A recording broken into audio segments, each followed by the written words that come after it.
아 이거 좀 심각하다 이렇게 느꼈던 증상은 뭐였냐면 느낌, 서늘함이 확 끼치고 소름이 좀 끼치고 여보 몰랐지? 슬픈 분이라고 해가지고 유두의 중앙에서 한 줄기로 쫙. 지금 완전 야심한 시각인데 제가 3개월 전만 해도 이 시간에 엄청 산후 우울증으로 고생을 좀 많이 했었거든요. 그래서 그때 생각이 나서 오늘은 산후 우울증에 대해서 좀 이야기를 해보려고 하는데 그때 당시에 가정 방문 간호사가 와서 제 건강 상태를 체크를 했는데 좀 심각 수준으로 좀 진단이 나왔었어요. 그때 그 증상을 생각을 해보면 되게 여러 가지가 있지만 일단 기본적으로 항상 우울함이 되게 깔려있고 평상시랑은 다른 어떤 굉장히 피로함, 아무 의지가 없는 그런 무력함 이런 것들이 있었는데 근데 제가 느낀 가장 큰 이거 좀 심각하다 이렇게 느꼈던 증상은 뭐였냐면 아이를 안을 때마다 깊은 곳으로 되게 가라앉는 느낌, 이렇게 땅속으로 꺼지는 느낌. 아이랑 이렇게 눈을 마주칠 때 뭔가 너무 서늘함이 확 끼치고 소름이 좀 끼치고 뭔가 어떤 곳으로 막 빨려 들어가는 느낌? 약간 심해 공포증 같은 게 이런 걸까? 좀 이렇게 느낄 정도로 그런 우울감을 굉장히 많이 느꼈었는데 새벽에 수유를 하고 이러면 아기는 그냥 아무것도 모르고 그냥 이렇게 주는 대로 먹고 있고 트림 시키면 트림하고 하는데 나는 그냥 이유 없이 막 눈물이 나고 그랬어요. 여보 몰랐지?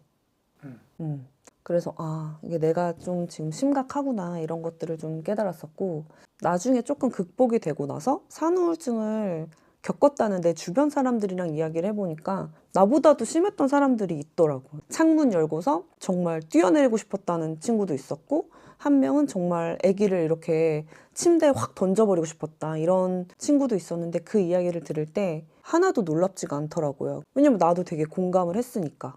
나는 막 솔직히 그렇게 막 내가 뛰어내리고 싶거나 막 애를 막 집어 던지고 싶거나 그런 정도의 감정을 느끼지는 않았지만 좀 시간을 되돌리고 싶다 이런 생각은 상당히 많이 했거든요. 처음에 아기를 낳았는데 산후조리원에서 혼자 자거나 할 때 새벽에 엄청 많이 울었었어. 너무 막 그 슬픈 생각들도 막 많이 나고 막 불행했던 어떤 그런 것들이 생각이 되게 많이 나고 제어할 수 없는 그런 감정에 되게 휩싸여서 그때 되게 많이 힘들었었고 그러고 나서 이제 집에 왔는데 3시간에 한 번씩 이제 아기를 수유를 해야 되고 밤에는 막 유축도 해야 되지 수유도 해야 되지 계속 깨어있고 잠을 일단 못 자니까 기본적인 생활이 안 되는 게 이렇게 사람을 미치게 만드는구나. 하루 종일 뭐 샤워가 뭐야 이렇게 세수도 못하고 막 이럴 때가 많으니까 기본적인 생리 현상도 그때그때 해결을 못하고 정말 인간으로서의 어떤 존엄성을 잃는 느낌이 너무너무 드는 거죠. 보람이 없는 무용한 일을 정말 계속 반복하는 느낌. 그 중에서도 나를 제일 힘들게 만들었던 거는 죄책감을 갖게 된다는 거? 모성애가 처음에 없는데 아기는 자꾸 그냥 나를 너무 막막하고 힘들게만 만드는 존재인 거야. 어떡하지? 진짜 시간을 되돌리고 싶다. 이런 생각을 해도 되나? 사실 남편한테도 이야기를 못하니까 그런 생각이 들고 그런 감정이 들고 이제 계속 그게 쌓이는 거지. 병원에 가야 되나? 그런 생각도 들고 간호사도 실제 그때 병원에 가는 거를 권유도 하고 저한테 이제 여기에 이렇게 연락을 해봐라 이런 식으로 알려주시기도 했는데 그 즈음부터 조금씩 좋아지기 시작하더니 아기랑도 언젠가부터는 눈을 마주치면은 웃기 시작하는 거야. 진짜 눈 맞춤이 되는 것 같고 이렇게 상호작용이 조금 되는 것 같은 느낌이 들면서 조금씩 좋아지고 그리고 남편도 사실 제 역할을 너무너무 잘해줬어요. 출산 2달 차 때는 일본 여행도 사실 남편한테 모든 걸 다 맡기고 여행도 갔다 올 정도로 남편이 모든 것들을 좀 주도적으로 많이 해줘서 그런 부분도 있었고 그 전까지는 이게 시간이 조금만 나도 조금이라도 자야겠다 이렇게 해서 막 잠만 자고 먹지도 않고 잠만 자고 사실 그렇게 했었는데 어느 날 제가 이제 그 잠자는 시간을 좀 줄여가지고 외출도 하고 미용실에서 막 머리도 하고 커피도 마시고 해도 보고 하니까 확 좋아지더라고요. 저 같은 경우에는 이제 출산 휴가만 쓰고 바로 복직을 했는데 그러면서 이제 사람들도 만나고 내 일상을 되찾고 3개월쯤 지나서 많이 극복이 됐었던 것 같아요. 그리고 이거는 좀 심각하게 말할 건 아니고 유튜브니까 이제 이야기를 하는 건데 제가 우울감을 느끼는 데는 또 그런 이유도 있었어요. 일단 첫 번째로는 외모의 변화. 그러니까 저는 이제 쌍둥이였다 보니까 배가 엄청 컸었거든요. 엄청 크고 30주가 넘어가면서부터 어디를 가도 저한테 막달이냐고 이제 곧 출산하시냐고 이런 이야기를 많이 들었을 정도로 너무너무 배가 컸는데 그렇게 크다 보니까 출산 한 달을 앞두고부터 배가 이제 트기 시작하는 거예요. 조금씩 트기 시작하다가 나중에는 이제 막 지진 난 것처럼 트고 나중에 이제 번개 맞은 것처럼 되게 심하게 텄는데 피구왕 통키에서의 통키가 불꽃이 날리고 나서의 그 흔적이 남은 것처럼 색깔도 빨갛고 그래서 이제 그것 때문에 출산 전부터 많이 울기 시작해서 출산을 했는데도 변화가 없으니까 사실 슬펐지. 이게 뭐 사람들은 근데 그거에 대해서 뭐 아기가 너무 이쁘니까 외모의 변화쯤은 아무것도 아니다 이렇게 이야기를 하지만 사실 그건 아니잖아요. 탄력 없이 조금 처지고 그러면서 이제 몸집도 커지고 허리도 드럼통 같으면서 가슴 처짐도 피해갈 수 없었고 이러다 보니까 그것도 내 우울증을 이렇게 증폭시키는데 커다란 몫을 했고 그리고 남편도 막 저한테 진격의 거인이라고 놀리는 등 해서는 안 될 말이라고 생각을 하거든요. 그런 농담은 진짜 외모에 대한 농담은 나는 진짜 절대 하면 안 된다고 생각해. 기억이 안 나요. 그러니까 이러니까 더 문제인 거야. 반성도 안 해. 레이저도 안 해줘. 그리고 두 번째는 이거는 진짜 왜 사람들이 말을 안 해주지? 유축의 오묘함. 이거는 진짜 실제 그런 용어가 있잖아요. 슬픈 젖꼭지 증후군이라고 해가지고 내가 그거를 한번 찾아보니까 용어가 불쾌한 젖사출 반사 증상이래요. 아 너무 이상한 감정이 들어. 막 우울하면서 외롭고 쓸쓸하고 밑바닥으로 꺼지는 느낌도 들면서 이상 야릇하고 옛날 생각이 나면서 아무튼 되게 이상한 이거는 겪어본 사람들은 아마 이해를 할 텐데 진짜 안 겪어본 사람들은 아예 전혀 모를 것 같아. 새벽인데 센치하지 약간 우울한데 이상 야릇한 기분이 있는데 저 같은 경우에는 또 깔때기를 2개를 썼거든요. 2개의 깔때기를 이렇게 대고서 이 창에 비친 나를 한번 이렇게 봤는데 너무 정말 말 그대로 기괴한 거야 그게.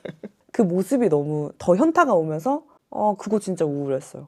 진짜로 인간의 존엄성을 모두 잃어버린 동물 같았어. 나는 그리고 이런 얘기 해도 되는지 모르겠는데 모유가 어떻게 나오는 건지에 대해서 왜 친구들이 말 안 해줬냐. 난 이거는 나중에 실제로 친구들 만나서 좀 따졌어요. 왜 어떻게 나오는지 말 안 해줬냐고. 왜 이렇게 징그러운 거 말 안 해줬냐고. 그 유두의 중앙에서 한 줄기로 쫙 이렇게 깔끔하게 이렇게 모유가 나가는 건 줄 알았는데 그게 아니더라고요. 조리원에서 이제 유축을 처음에 하는데 충격받고 약간 졸도할 뻔했거든요. 무슨 망 같은 거에 뭔가 이렇게 짜내면은 아무튼 근데 이게 진짜로 농담이 아니라 이것 또한 저의 우울증을 좀 더 심화시킨 하나의 원인이었다는 거. 아무튼 저는 해결책은 저는 정말 굉장히 간단하다고 생각해요. 일단 너무 심하면 무조건 병원에 가는 게 맞다고 생각을 하고 제 1의 해결책은 뭐 이거는 산후 우울증이 있든 없든 간에 남편이 무조건 주도적으로 해야 된다.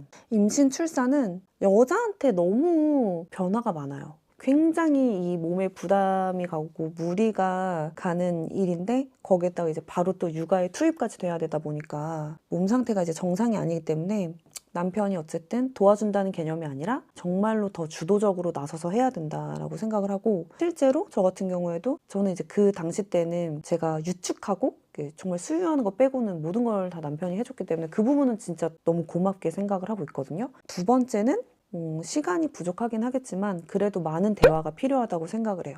임신을 했을 때는 출산을 하면 우리가 아기를 낳으면 이렇게 하자 저렇게 하자 이런 식의 어떤 긍정적이고 밝은 미래를 생각하는 대화는 많이 했지만 이렇게 어려움이 닥치면 어떻게 극복하자라는 식의 그런 이야기는 한 적이 없었던 것 같아요. 특히나 그 산후 우울증이 내가 올 거라고 생각을 못했고 나는 되게 몸도 건강하고 임신을 하면서도 별다른 어떤 이슈가 없었기 때문에 잘 해낼 거라고 생각을 했는데 실질적으로 그 우울증이 탁 닥쳤을 때는 그걸 어떻게 내가 극복을 해야 되는지 어떻게 이거를 헤쳐나가야 되는지 전혀 몰랐기 때문에 더 어려움을 겪었던 것 같아서 지금 임신을 준비하고 있거나 임신 중이거나 혹은 이제 또 출산을 한 상태더라도 이렇게 산후 우울증이라든지 뭐 육아 이런 거에 대한 그런 대화는 좀 꾸준히 해야 된다고 생각하고 감정도 좀 털어내고 공감하고 그런 시간을 갖는 게 굉장히 저는 중요하다고 생각을 합니다.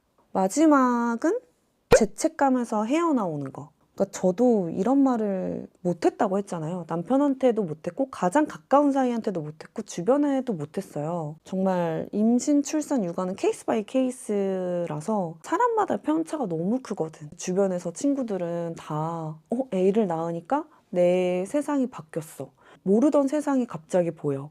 나 목숨까지 바칠 수 있을 정도의 어떤 존재가 생겼다. 이렇게 이야기를 했는데 저는 진짜 절대 아니었었거든요. 모성애라고 하는 거를 너무 오랫동안 느끼지를 않았었고 세상이 나는 크게 급변하지도 않았고 너무 낯선 존재, 나를 힘들고 막막하게 하는 존재가 딱 생겨났는데 왜 나는 되게 다르지? 내가 이상한 건가? 이런 생각을 저는 되게 많이 했었거든요. 막상 내가 이런 거를 막 찾아보고 이러니까 나 같은 케이스도 되게 많더라고요. 분명하게 말할 수 있는 거는 그렇다고 해서 제가 지금도 모성애가 없고 뭐 지금도 너무 힘드냐라고 하면 그건 아니거든요.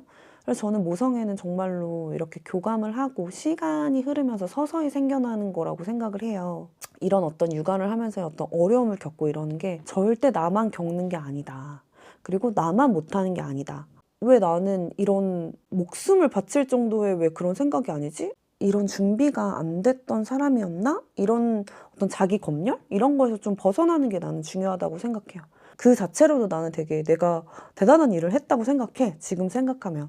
아무튼 그렇습니다. 그래서 저도 한 두 달 정도는 굉장히 산후 우울증으로 많이 힘들었는데 잘 극복을 했고 애기들도 이제는 진짜 너무 이쁘고 너무 사랑스럽고 이런 이야기를 진짜 한 번쯤은 좀 나누고 싶었고 도움이 됐으면 하는 바람에서 이렇게 영상을 좀 찍게 됐습니다. 그때는 이제 저도 극심한 산후 우울증 때문에 몇 달 동안은 유튜브 아예 안 올렸었는데 이제는 자주 올리도록 할게요.